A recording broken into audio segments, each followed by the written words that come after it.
Padmé Amidala, the fierce and determined senator of Naboo, was deeply involved in the political complexities of the Republic during its most precarious era. Her suspicion that Count Dooku was attempting to assassinate her stemmed from a combination of circumstantial evidence, her intuitive grasp of political intrigue, and the volatile atmosphere of the galaxy at the time. Understanding Padmé's reasoning requires an appreciation of the larger backdrop of the Galactic Republic's decline, the rising threat of the Separatist movement, and Count Dooku's shadowy role as its leader. At the time of the attack on her life, Padmé was one of the most outspoken opponents of the Military Creation Act, a legislative proposal that sought to officially form a Republic army to combat the Separatist threat. The Separatists, led by Count Dooku, were seceding from the Republic at an alarming rate, creating a crisis that had polarized the Senate. Many systems and senators saw militarization as a necessary response to this growing divide, while others, including Padmé, believed that such measures would escalate the conflict and abandon the Republic's ideals of diplomacy and unity. Padmé's vocal opposition to the Military Creation Act placed her at the center of a contentious political storm. She was not only a prominent senator but also a symbol of resistance against what some viewed as a rush toward authoritarianism and perpetual warfare. Her unwavering stance against the creation of a Republic army threatened powerful interests, both within the Senate and beyond it. To her, it was logical to suspect that Count Dooku, the figurehead of the Separatist movement, would have the most to gain from her death. After all, her elimination would weaken the anti-military faction in the Senate, paving the way for pro-war legislation that could justify and embolden the Republic's militarization.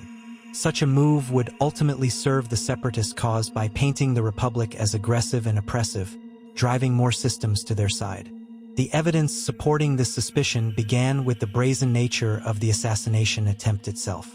Padmé's starship was destroyed in a fiery explosion upon its arrival on Coruscant, killing her handmaiden and decoy, Cord. The attack was calculated and deliberate, timed to strike at the heart of her entourage as she returned to the capital for a crucial Senate vote.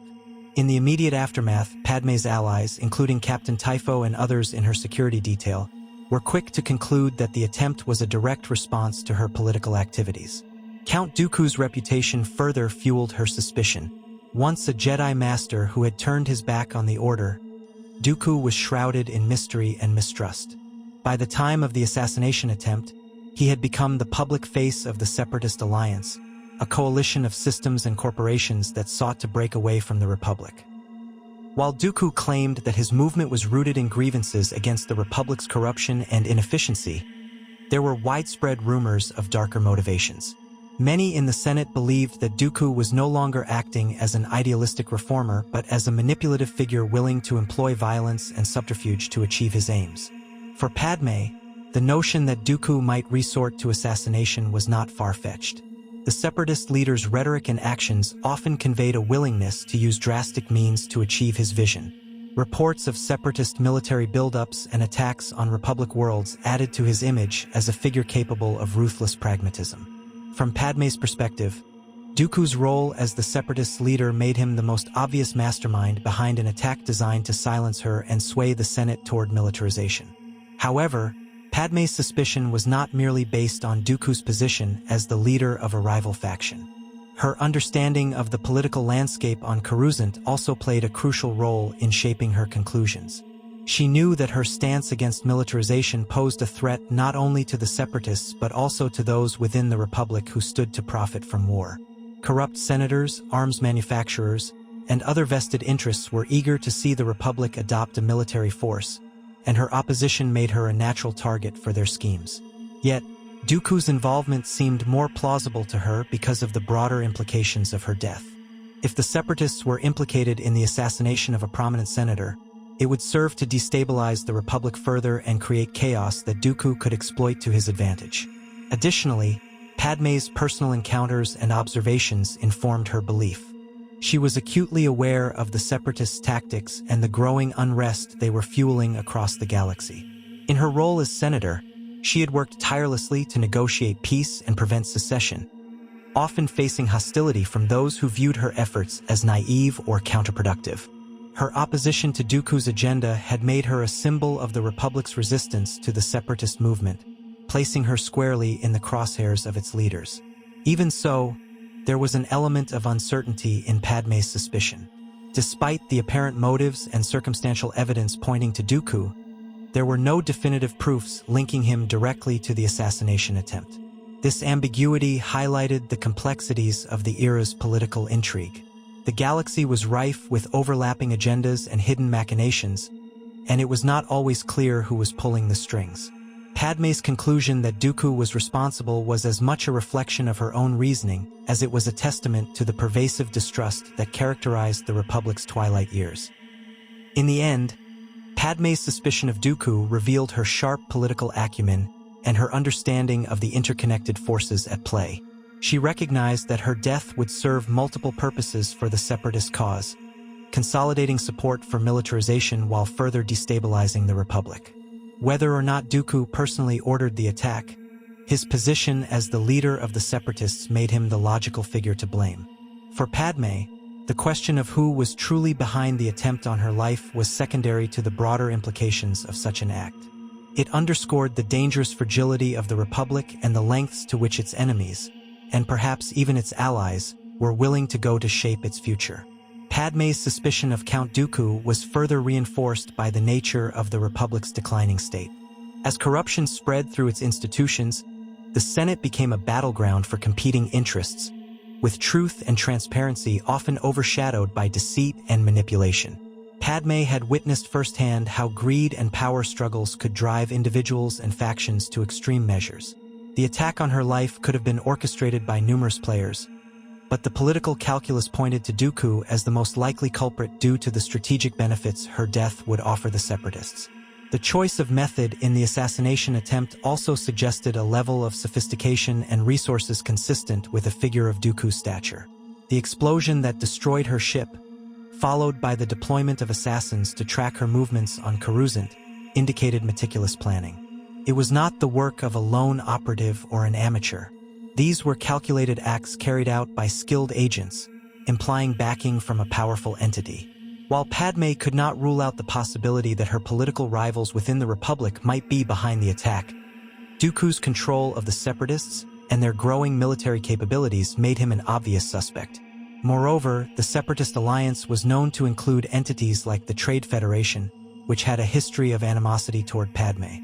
The Trade Federation's blockade of Naboo years earlier had brought her into direct conflict with their leadership, and their subsequent alignment with the Separatists only deepened her mistrust.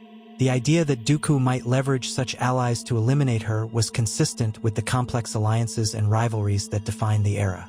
Padmé's relationship with the Jedi Order also influenced her perspective. After the assassination attempt, Jedi Knights Obi-Wan Kenobi and Anakin Skywalker were assigned to protect her and investigate the source of the threat. While the Jedi were revered for their wisdom and dedication to peace, even they struggled to navigate the murky waters of the Republic's political landscape. Their investigation revealed a connection between the bounty hunter Jango Fett and the cloning facilities on Kamino, which ultimately pointed to deeper conspiracies within the Republic itself. However, these revelations did not absolve Dooku in Padmé's eyes. Rather, they reinforced her belief in the layered and multifaceted nature of the threat.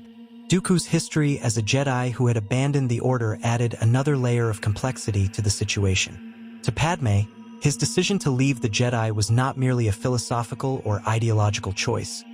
It signified a rejection of the Republic's values and an embrace of methods that included manipulation and violence. This view was corroborated by reports of Dooku's actions in the Outer Rim, where his forces were accused of inciting rebellions and destabilizing planetary governments. Such behavior aligned with the tactics of someone who would not hesitate to orchestrate an assassination if it served his larger goals.